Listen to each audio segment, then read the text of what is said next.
समय बहुत फ्रॉड तमाम गुरु बन के बैठ गए पूरे देश में, दरबार के नाम पे दुकानें खोल के। आप भ्रमित होते हैं और वहाँ फंस जाते हैं। आप पैसा भी जाता है, आपके पुण्य भी छीण हो जाते हैं। जो दरबार के पुण्य हैं वो भी नष्ट हो जाते हैं और उसकी गंदगी आप में प्रवेश करती, जिससे आप जो आपके साथ फ्रॉड करता है, और फिर आप टेढ़े मेढ़े हो जाते हैं और आपका भी नष्टीकरण होता है। उसका तो जो नष्टीकरण बेचारे का होता है हो ही रहा है, लेकिन आपका भी नष्टीकरण तत्काल शुरू हो जाता है, पुण्य पूरे ही छीन जाते हैं। ऐसे तमाम लोग गुरु बन के सक्रिय हो गए हैं। तो अभी गुरु शब्द का अर्थ नहीं पता पूरी तरह, लेकिन सक्रिय हैं। तो सभी लोग सावधान रहें, असल की ही नकल होती है। इस दरबार ने किसी को भी कोई अनुमति नहीं दी है कि वो किसी की कोई चिकित्सा कर सके। इस बात का हमेशा ध्यान रखना है। किसी को भी अनुमति इस धरती पर नहीं है कि दरबार की ओर से कोई भी दरबार की ओर से चिकित्सा कर सके, किसी की भी। सब नकली, सब फ्रॉड, और अपने रोग कष्ट और भोग बढ़ाने के साथ साथ दूसरों के रोग कष्ट और भोग बढ़ा रहे हैं। परिवार के लोग मरेंगे, तड़पेंगे, स्वयं मरेंगे, तड़पेंगे, उनके परिवार के सदस्यों में सब स्मृतियाँ जाएंगी, गंदी संदी नकारात्मक स्मृतियाँ एक दूसरे की, और परिवार तबाह होने लगेगा। धीरे धीरे पूरा परिवार तबाह होने लगेगा। धीरे धीरे धीरे करके समस्याएं आप में बढ़ेंगी, उससे बढ़ेंगी। हमेशा मैं कहता हूं कि स्मृतियां जो है स्थानांतरित होती हैं। बात करने से, मिलने से, छूने से भी स्मृतियां ट्रांसफ़र होती हैं। ये भी बार बार बताया गया है कि जो भोग है वो 6 प्रकार से तय होता है, 9 प्रकार के भोग, लेकिन 9 प्रकार के कर्म के अनुसार भोग 6 प्रकार से बिल्कुल सीधे सीधे तय होते हैं। जो बोला जाता है कि मनसा वाचा कर्मणा कृतकारित अनुमोदित। तमाम लोग इस तरह के जो लोग सोचने मात्र से भोग तय होने लगते हैं, भोग बनने लगते हैं, और किसी को करने से, हाँ हाँ बहुत अच्छा कर रहे हो, बहुत अच्छा कर रहे हो, या शामिल होने से भी भोग बनते हैं। इस बात को ध्यान रखो। दरबार इसको शुरू से कहता चला आ रहा है। तंत्र दीक्षा में तमाम ऐसे भक्त हैं जो भ्रमित हैं। मैं बार बार कहता हूँ, शक्ति सबके पास है जो दरबार से जुड़े हुए लोग हैं, लेकिन उस शक्ति का अभी सदुपयोग करने का आपका समय नहीं आया है। शक्ति को सदुपयोग करने के लिए पहले सुरक्षा की आवश्यकता होती है।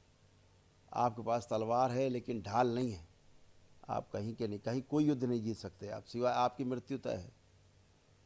तो शक्ति होना अलग इशू है, बचाव के लिए होना दूसरी बात है।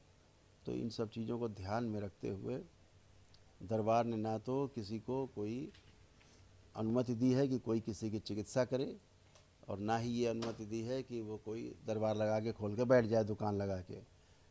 ये संकल्प है सभी का। जो भी लोग कभी दरबार अनुमति भी देगा तो सब चिकित्सा पूरी की पूरी निःशुल्क होगी, एक पाई का भी लेन देन का नहीं होगा।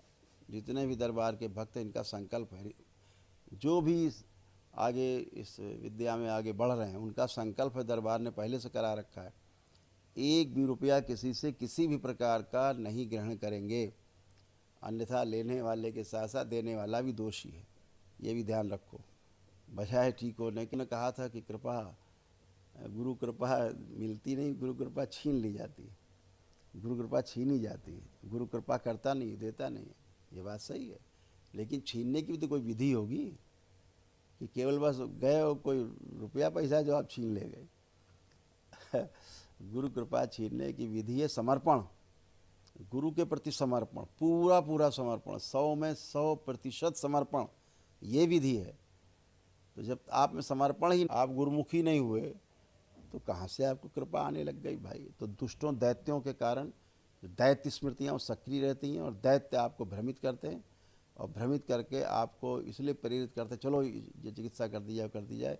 दैत्य आएंगे, दैत्य करेंगे, और आप दैत्यों में फंसेंगे, और दैत्य स्मृतियों में आप और आपका परिवार नष्ट होगा। इसको कोई नहीं बचा सकता, इस बात को ध्यान रखिएगा। ये तंत्र है, बच्चों का खेल नहीं है। ये इस बात को हमेशा ध्यान रखो, ये ज्वालामुखी है। ये केवल अलाव नहीं जल रहा होली का, ये कि आप दाएं बाएं चक्कर काट के निकल गए। ये ज्वालामुखी है, इससे बच के रहना है। बाबा माँ के संरक्षण के बिना, दरबार के संरक्षण के बिना, मेरी अनुमति के बिना करने का मतलब है सीधे सीधे मौत के मुंह में जाना, अपने भोग बढ़ाना इस लोक में भी उस लोक में भी, और हमेशा हमेशा के लिए नष्ट हो जाना। बड़ी बड़ी देव शक्तियाँ भ्रमित हो जाती हैं, ये तो दैत्य हैं। तो आप सभी लोग होशियार रहें।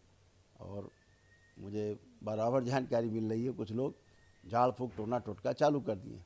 बचना है। अभी आप अपने परिवार के लिए अधिकृत हैं कि अपने परिवार के लिए आप संकल्प कर सके, परिवार के लिए आप प्रार्थना कर सके, आपकी प्रार्थना सफल होगी। बाहर आपके डीएनए के बाहर आपने किसी के लिए प्रार्थना की, किसी के लिए कुछ बोला कि ये ठीक हो जाए, वो हो जाए, ये हो जाए, तो समझ लीजिए उसके कष्ट आप में घुसे, उसकी स्मृतियाँ आप में गईं, वो स्मृतियाँ फिर फैलेंगी आपके परिवार में, आपके कुल में, आपके से जुड़े हुए लोगों में, और फिर धीरे धीरे धीरे करके जब घनी हो जाएंगी कुछ समय बाद, तो फिर आपको भयानक कष्ट शुरू होते हैं, वो फिर असह्य और असाध्य हो जाते हैं। तो इस बात को आप लोग नोटिस में लीजिएगा कि ईश्वर कृपा से संभव होता है, हर चीज़ समय से होती है। बच्चा पैदा होता है, ठीक बात है 9 महीने में, लेकिन वो बच्चा पैदा होते ही दूसरा बच्चा नहीं पैदा कर सकता। उसके लिए समय जो है वो बहुत ही महत्वपूर्ण है। उस समय को पार करके, विधि को समझ करके, व्यवस्था को समझ करके और आगे कोई कार्य करना है मानव कल्याण के लिए। अगर आप में ऐसी भावना नहीं है, बहुत जल्दबाजी है, तो फिर आप ही जाने और आपके भाग्य जाने, आपके कर्म जाने। हरि हर।